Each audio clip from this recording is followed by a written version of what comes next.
The Mike Broomhead Show, KTAR News, 92.3 FM, and the KTAR News app.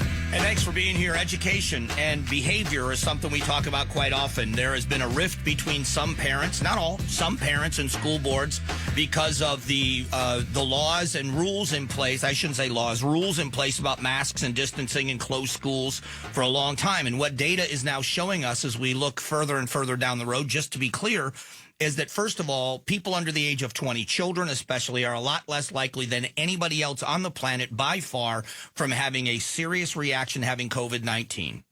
Schools were closed, and when parents fought back, the National School Board Association, in a letter to the White House, called those parents domestic terrorists. They say the White House was in on the verbiage, which I happen to believe, but that was what they called these parents. City of Scottsdale. So I shouldn't say that. Scottsdale Unified School District went after parents by doxing parents. So in the West Valley, in the Peoria School District, there was a group of moms who put together an organization called West Valley Parents United. And these women have also decided that they're going to run for the school board. But as West Valley Parents United, they dropped off, I think district-wide, they dropped off donuts on the first day of school, Dunkin' Donuts, to say thank you to teachers for the return to work, which further tells me, like I've been saying, I hate the politics of education. I don't hate educators. The people that are upset don't dislike teachers. They dislike the politics of education, period. And so there are parents that are now saying, first of all, you do have to listen to us. These are our children, and we are the taxpayers. So we aren't going away. We are not going away. There hasn't been any violence. There hasn't been any threats of violence by a parent that I know of anywhere in the country. Maybe if there was an isolated incident, but certainly isn't widespread. They're not dangerous people. How they're treated in return is where the questions are coming up. And I will tell you that the reason why this story is important is because it shows you how bad it can get. It doesn't show you how bad it is with every school district. I want to be very clear that there are many school boards that are responsive to all parents' needs, even if they end up in a disagreement with the parents and tell the parent that their concerns are baseless or are not anything serious. They take the parents seriously. And that happens in the vast majority of school districts. But in Peoria, a member of the group, Melissa Ewing, is this group Peoria Drives Change. Now, Melissa Ewing is a substitute teacher at the Vistancia Elementary School. What she decided to do was dox some of the parents and talk about some of the things and talk about personal information and doing things that she shouldn't be doing. Sharing information like this is a violation of the FERPA, the Family Education Rights and Privacy Act, a federal law. Another involves a woman named Suzanne Yee, another substitute teacher at Vistancia Elementary. She is an administrator on the Peoria Drives Change website and say all of Heather's kids' teachers have to give her all the lesson plans and resources for her to look at beforehand for her approval. That statement is not a violation. Well, it goes on about how badly they treat them. But I want to get to a couple of other things. There's a guy named Josh Gray, a parent of a child in the district, was applauded by Peoria Unified teachers for being in stalker mode. So the teachers union applauded him when he shared Heather Rooks, who was one of the mothers that started this organization. He shared Heather Rooks' home address and phone number with the entire group while discussing whether or not to disrupt a private meeting. So here's what this guy did. He made his presence known to one of the other parents, one of the other members of this West Valley Parents Uniting. He said, I heard you had a meeting today at Heather Rooks' house. Tell her I said hi. I'm sure I'll see you around. So, you don't think that's intimidating. My issue with all of this is that these families are just standing up and saying, we don't like the mask mandates, or we don't like certain curriculums that are in school. We don't think that the masks are productive. We don't think they're a good idea, and this is what's happening to them. There is a guy online that goes by Governor Spicy. I think on Twitter, he goes by the handle Governor Spicy, and I had the tweet pulled up earlier. And so let's see if I can find it very quickly. I'm just going to read it to you as much as I can. He was talking, maybe it's been deleted. It may have been deleted.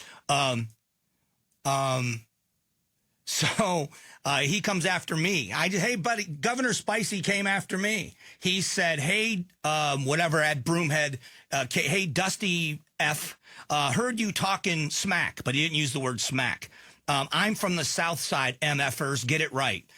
Here's the deal with guys like this. His Spicy Friends fan, Governor Spicy is an internet troll that wants to threaten people anonymously. This is like every bully, just like every bully out there said, you could have at me, but you didn't. But here whole time, why is it hard for you to fathom these broads, talking about these women, these broads are getting backlash for being racist AF. I'm a racist. Or he didn't accuse me. He asked if I'm racist, trying to cover for them. Sure sounds like it. Y'all speaking on me, saying I'm some effing Peoria admin, whoever the F that is. I didn't say anything about the guy being an admin. I said what he did was threaten these mothers. And that's exactly what he did. The funny thing is I could care less what this guy thinks of me. Twitter's not even a real place. The guy has less than 700 followers on Twitter, and he's promoting a website, and he's trying to get donations and sell things. And if Twitter doesn't throw him offline for threatening people, they should. They throw people out for less than that all the time. But in the end, I don't care what this guy says to me or about me. It doesn't matter. What I do care about is this, all these women's rights advocates, right? All the women's rights advocates out there and fair treatment for women and the way we're supposed to be treating women. You should hear the way he talks to people, to women in public. So it is a despicable way to act. And all these parents ever did was question the mask mandates in schools. And this is how they're treated. This is the backlash. And then I come on the air and I disagree with him. Nothing about anything I said was disrespectful. This is the way they behave. And they always do it anonymously. It's always Slappy684 on Twitter. It's always some anonymous troll that you can't find or confront that talks smack on social media. And it sounds like, well, it's no big deal. Well, listen, if you're a mom of a child in a district, if somebody has doxed you by putting your phone number and your home address out there online, of course you're going to be nervous. Why wouldn't they be? This guy said, I will give you the rude awakening you deserve in one of the tweets. And I think he deleted the tweet. Pretty sure he deleted the tweet, or it got deleted by Twitter because I can't find it anymore. But when you behave like that, because a parent disagrees with you, this is the kind of anger, so when you've got people, everyone is talking about what happened on January 6th. We talk about threats online. We talk about people with bad behavior. And when these things happen and nothing comes of it, people are like, it's just someone talking smack. Well, when you have people out there, that kid that shot up the school in Uvalde, Texas, what was his nickname? School shooter, because of the way he was behaving. So how do you know that this guy isn't dangerous? How do you know he isn't? He's hiding anonymously behind a Twitter handle, and he's going after parents that just want things done differently. Whether you agree with them or not, is this the way we tolerate things being handled? And we have to decide that. Are we going to tolerate that kind of behavior as a society? I don't care what he says about me. He can say whatever he wants about me. I'm not worried about him showing up at my house. I'm certainly not worried about him showing up at my house. But I don't blame these women that are. And no one should be treated that way for trying to defend their children, whether you agree with it or not. They call the parents domestic terrorists that challenge at school board meetings, but that guy's not a domestic terrorist? Governor Spicy? It's just laughable. Coming up in a moment, inflation. There is some good news, but it's not all good news. We'll talk about it in just a moment.